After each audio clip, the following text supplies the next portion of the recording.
Good afternoon and welcome to this session of NE-RPC on the domestic Raspberry Pi. I'm Wraith. I work at Elastic Path on e-commerce services. I've spent time working in financial services too, but in my spare time I have spent many an hour tinkering with Raspberry Pis, and I'm going to share some examples of some of the things that you can do with them today. We'll talk a bit about the basics of Raspberry Pi, the types that you can get, some of the off-the-shelf extensions that are available, and I'm going to show you some recipes for deploying Raspberry Pis in the domestic environment. So here are some examples of the sort of things that you can build just with Raspberry Pis and mostly off-the-shelf accessories. We're going to talk about a home security system, a sensor project like a weather station, a flexible broadband router, much like some of the commercial broadband routers you can buy, and we'll talk about the similarities between them as we go through. A smart thermostat, a little bit like a Nest, but one that you can build yourself and customize to your desires. A media center, so you can watch what you'd like to watch on your TV. And a telephone exchange for your home. These are all things that you can use both to help you learn about what these very capable general purpose computers can do, but also to help you with real world solutions to problems. There are many more applications of Raspberry Pis than the ones that we've got listed here. The intention is just to give you an idea of what is possible and to whet your appetite for some of the other possibilities that exist out there. So we're going to do a bit of a family history here on the Raspberry Pi family. We'll introduce some of the different types and tell you a little bit about the capabilities of each one. So this here is a Raspberry Pi original version 1. These are equipped with a 700 MHz ARM processor and between 256 and 512 megabytes of RAM. Like most of the Raspberry Pis, they cost in the region of $25 to $35. This version has a 32-bit processor. It has networking, so there's an Ethernet port here. It takes the regular SD cards. It doesn't have Wi-Fi, but because it has USB ports here, you can attach a Wi-Fi dongle to it like this. They don't cost very much, and that can help you Wi-Fi enable the device.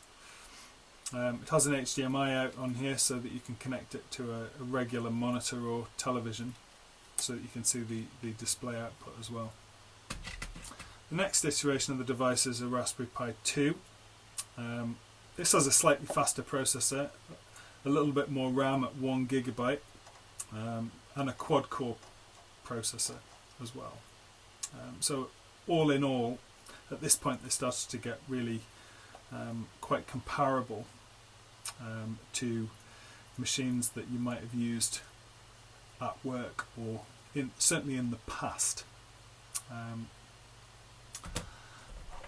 The Raspberry Pi 3 here was the first model to come with Wi-Fi. Again, a gigabyte of RAM and a slightly faster processor, somewhere between 1.2 and 1.4 gigahertz, but a 64-bit quad core this time. In the most recent versions, this is a Raspberry Pi 4. You'll note this is inside an aluminium case. It looks very much the same as the Raspberry Pi 3 I've just showed you inside, but because it has a slightly faster processor again at 1.5 gigabytes, and it can take anywhere between 2 and 8 gigabytes of RAM depending on which model that you get. They are a bit more power hungry and they do run a bit hotter, hence why there is a need to have some active cooling and a case that can sink some of that heat. There is also the Pi Zero here, This device is very similar to the first iteration, the Raspberry Pi 1. It doesn't have any networking capability built in, but it's a very small form factor, so you can squeeze it into a much tighter space. Again, when you think of what computers were capable of doing a mere 20 years ago, they're really very capable devices. Raspberry Pis come with there are a number of accessories that you can connect to them that are commercially available. I'm going to talk about a couple of them. This is a Sense hat, and it's a device with a few sensors built into it.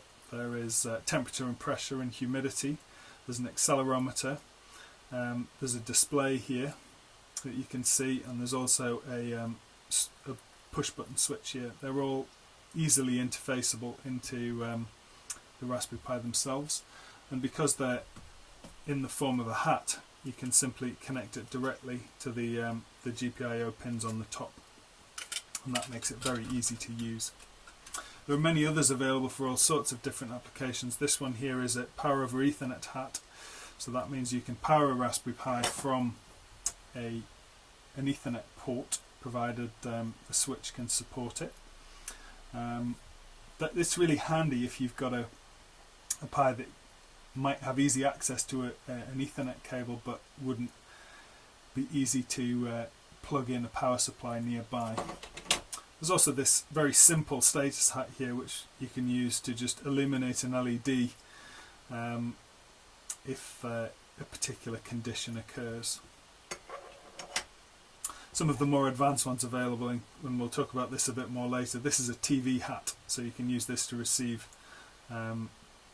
terrestrial television and do stuff with it.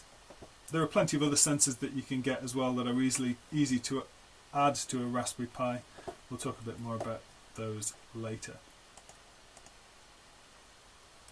So the basic hardware you'll need for any Raspberry Pi project is a Raspberry Pi board, so one of the devices that I've just shown you. You might need a case to put it in, depending on the environment in which you're deploying it. That will determine the sort of case that you want to use. You'll need a power supply, and that power supply needs to be capable of delivering 5 volts at 2.5 amps. I think the newer Raspberry Pi boards as well need a little more power. I think they need 3 amps. You also need an SD card. That's where you load your operating system onto, and what is used as the storage for the device. One thing to remember is that you should prefer the class 30 cards. That's one of the little digits in the corner of those cards. If you've ever wondered what it means, it tells you a little bit about the read and write speed of the cards. Now the class 30 cards are just a little bit faster, and it'll make your life a little bit easier when you're running projects on a Raspberry Pi. So let's get right into the first project that we're going to talk about. So this is a home security system. So really a motion activated camera, and it records activity wherever you choose to house it. So this could be somewhere around your home or your garden. What you might want to look at the wildlife around your garden, maybe what your pets get up to in the evening when you're in bed. The hardware we're going to use for this project is a Raspberry Pi No IR camera. This is the regular Raspberry Pi camera, but it doesn't have the infrared filter in it. Most cameras that you would use during the day have an infrared filter in so that you improve the picture quality, but these ones are designed for low lighting conditions, and hence they don't have that filter there.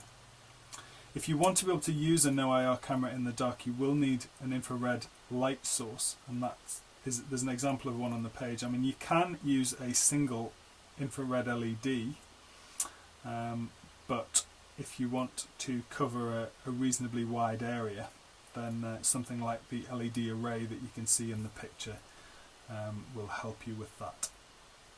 So you'll need to connect those to your Raspberry Pi. The camera goes into the regular camera port, and the infrared LED you'll need to you'll need to power that separately. Most of them come with a daylight sensor so that they automatically switch off during the day and come on automatically at night. So you'll just need to supply them with power. In terms of software, there is all Raspberry Pis have the Raspbian operating system available for them to use. This is provided and is available for you to download from the Raspberry Pi website. It's actually a distribution of Ubuntu, so those of you who've used Ubuntu Linux before will find it very familiar. In order to make the home security system, you will need a package called Motion, and what that does is it takes the feed from the camera and it will only record when there's some motion to record, so if something's moving in the picture. This means that you're not spending the whole time writing what is effectively the same image to the disk and filling up the disk on your Raspberry Pi. If there's something interesting happening, it'll capture it. If not, it won't record anything. You'll also need a web server in order to be able to access the video or still images that you're using this to record. Now, what you can see at the bottom there is the commands that you will need to install those things. As you can see, they're mostly pre-packaged, and the link at the top there for Motion would give you an idea of how the configuration works, so that when you're editing that config file, you'll know what to put there. But really all you're talking about is where to put the output, what quality to shoot the images on, and setting the threshold for what constitutes motion. This is very important if you have, say, a lot of trees in your garden, or you have, and on a windy day you wouldn't want to just capture tree motion. You'd want to focus on the thing that you're interested in capturing. A couple of things to be aware of, as with all, we'll cover this a little more towards the end, but with all projects where you're going to be serving up content via a web server, you will want to think about authentication. Even if you're just deploying this on your home Wi-Fi network, you may well have lots of guests on that network, and you might not want to make your 24-hour surveillance of somewhere in your home available to anybody who happens to be on your Wi-Fi. You might also want a separate storage device for the images and video that you're going to capture. You might not want to fill up the SD card from your Raspberry Pi just with those images. You could also consider storing it somewhere else on your network if you would like to do that. So the next one is a sensor project. So this is effectively a weather station that we're going to talk about here. But you can use any other sensors that you can lay your hands on that you can interface with the board itself. So generally speaking, these sensors use a digital interface. The Raspberry Pi doesn't have a built-in analog to digital converter. So if the sensors that you're using support a serial bus called I2C, they will be fine. These sensors that we've got on the page here, there's a temperature sensor, a pressure sensor, a PIR sensor. Those are all things that it's relatively easy to interface with from a digital standpoint. But if you've got a passive analog component, you're going to need your own analog to digital converter, which you can interface just fine with the Pi, but you will need some external circuitry to do that. So really what we're trying to do here is read from the sensor, then process that data on the Raspberry Pi.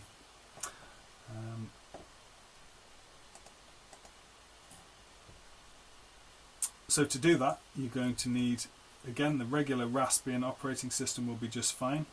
You're going to have to make a decision about where you want to store that data. You could do it locally on the Raspberry Pi's SD card itself, or alternatively, you could write a program to upload that to a cloud store of some sort. So you can keep it very simple, or if you're going to be capturing a large volume of data, you might want to store that somewhere else. The installation command that you can see at the bottom is the regular package for making sure that you can interface with the I2C bus, which is the serial bus that you use for reading data from the pressure and temperature sensor that we talked about previously.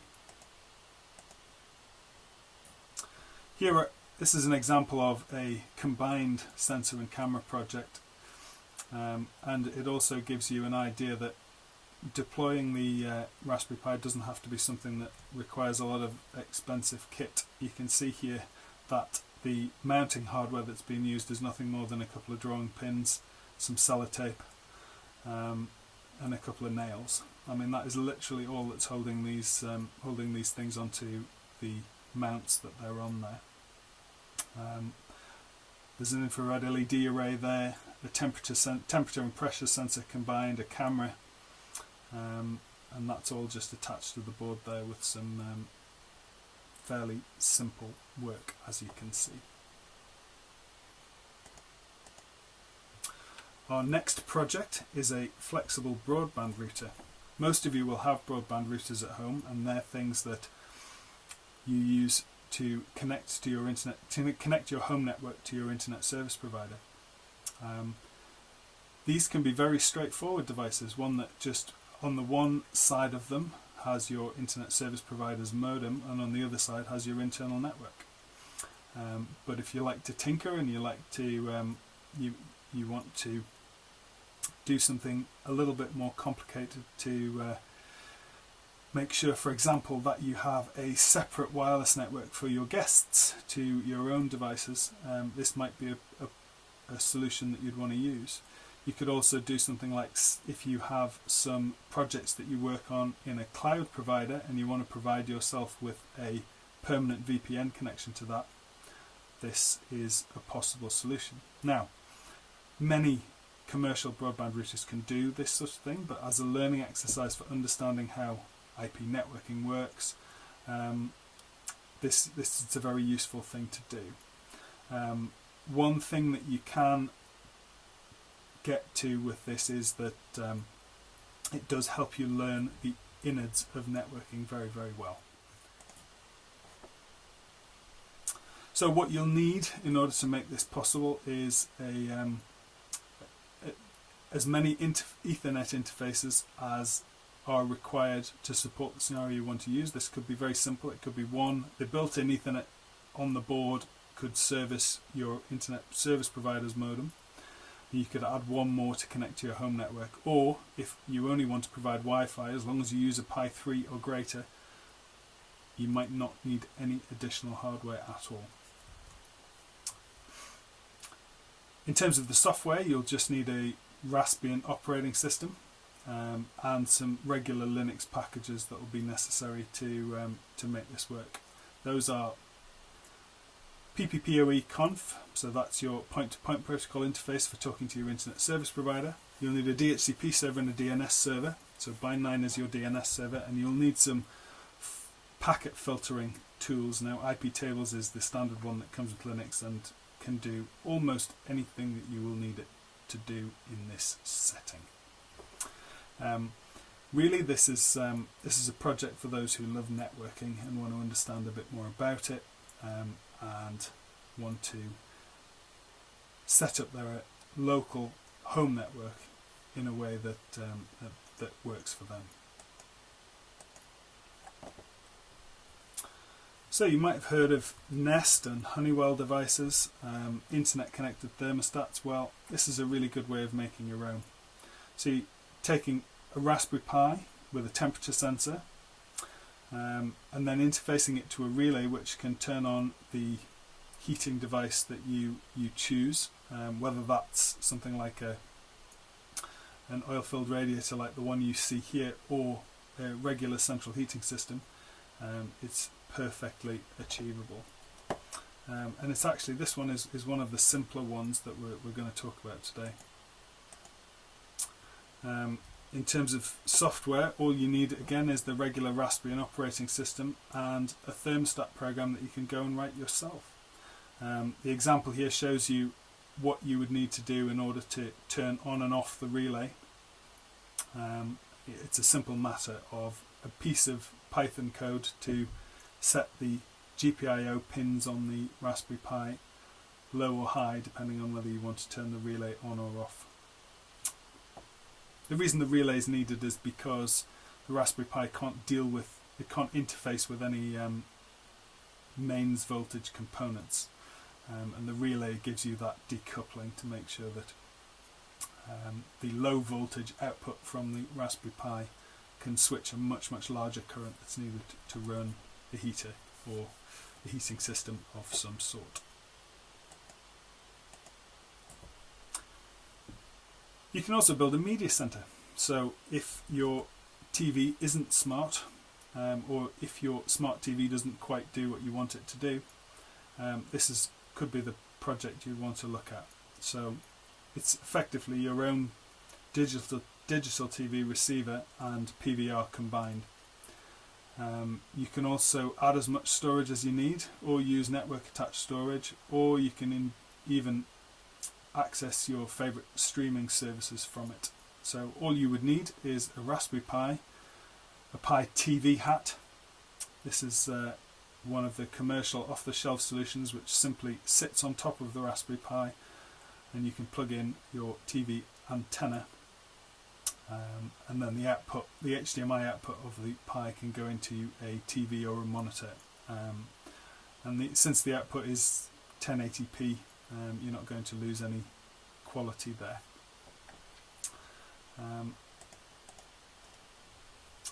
For a media center, again, very little software is needed beyond what is already available. These are fairly standard packages. You have the regular operating system plus a package called TV Headend, which is what allows you to operate the tuner that comes in the Raspberry Pi TV hat. The final project we're going to talk about is a private branch exchange, a PBX, a domestic telephone system for your house, if you will, which will allow you to call internally, both hard phones and soft phones, and with a little bit of extra effort can be interfaced to the regular public switch telephone network, or PSTN, or if you want to do it without any wired connections, you could use a simple 2G or 3G modem, which can be got fairly cheaply these days.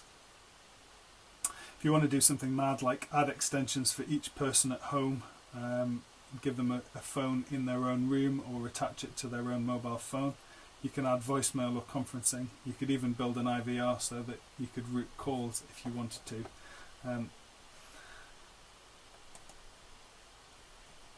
This example is based on the standard open source product FreePBX and Asterisk, and they've been around for quite some time. The additional hardware that you would use is, like I said, an analog telephone adapter or some IP phones, both hard or soft. And this will help you with your domestic telephone needs. There are plenty of other examples, and some more extreme examples of what you can do with Raspberry Pi are given below. So you can easily build a Kubernetes cluster. There's plenty of tutorials online about how to do this, and if you want to learn about Kubernetes, there's not really any better way than to learn about building a cluster yourself and deploying workloads to it. I have recently in my Twitter timeline seen someone build an entire core banking mainframe system as well, so we'll talk very briefly about these things. So this is a Raspberry Pi based Kubernetes cluster. It's a 4-node cluster running on Raspberry Pi 4 devices, and it really is an excellent learning exercise with these.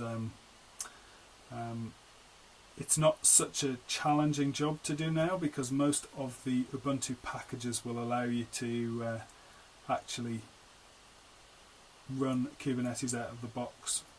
It's not like you're going to have to compile it yourself or do anything really complicated. But for running a cluster long term, this is a really cheap and relatively performant option these days. They don't consume a lot of power to run this 24/7 if you want to, and when you compare it to running it on any of the cloud providers, it's going to be significantly cheaper for you. So like I say, a great learning exercise. This tweet turned up in my Twitter timeline a couple of months ago, and this particular person has managed to get an entire IBM mainframe system running on a Pi 0, and has actually run a full core banking mainframe system written in COBOL on it. Now, I thought this was really quite incredible, because when you look at the scale and size of these, and as I'm sure some of you will know, there are definitely financial services institutions still running core banking systems like this on real mainframes, and the fact that you can run that on a Raspberry Pi is incredible. It's not so easy. I think it requires a lot of special knowledge, so it's not for the faint of heart, this one, but it is certainly possible. A few tips that I've picked up over the years that I've been playing with these things: get a serial console cable. This is a very good way of getting you out of a hole. If you don't have any networking and you're running the Pi in headless mode, you can't easily access it via the network, and rather than having to pull out the SD card and try and understand what's gone wrong without any logging, this is a much easier option. You simply connect the console cable to the Pi, plug it into your laptop, and you can see the output as if you were logged into the device. This is great for troubleshooting, and if you just need to reconfigure the IP address before you plug it back into the network, that can save you hours and hours of rebuilding SD cards.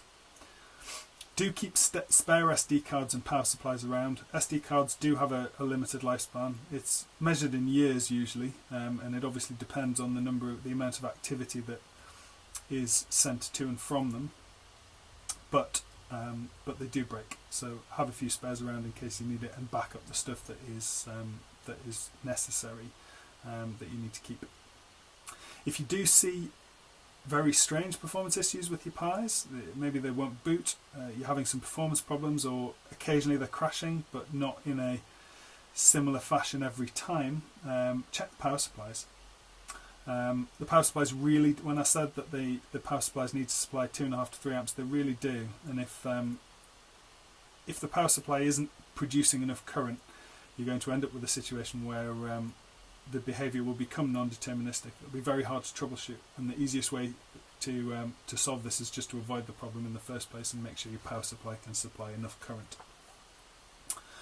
The Pi 4 boards, like I said before, really should have active cooling as well. They can get very hot under load, and you don't want to cause any damage to your board because they're overheated. I did allude to this before, but make sure that you use authentication where it's appropriate to protect any data that you've got, even if it's just connected to your home Wi-Fi network. You should always make sure that they're behind a firewall as well. They are capable routers, and properly configured with the right packet filtering, they can be effective firewalls too, but out of the box that's not something that they do. You do need to configure that specially and harden them for connection to the internet. So always use a firewall. Well, I hope this has whet your appetite for building things with Raspberry Pis and shown you that it can be very straightforward. I've had a lot of fun with doing this over the years, and I'd like to think that many others could do the same. So thank you for listening. Thanks so much to NE-RPC for inviting me to speak, and I hope you have a fantastic time at the rest of the talks. All the best from me, and have a good day.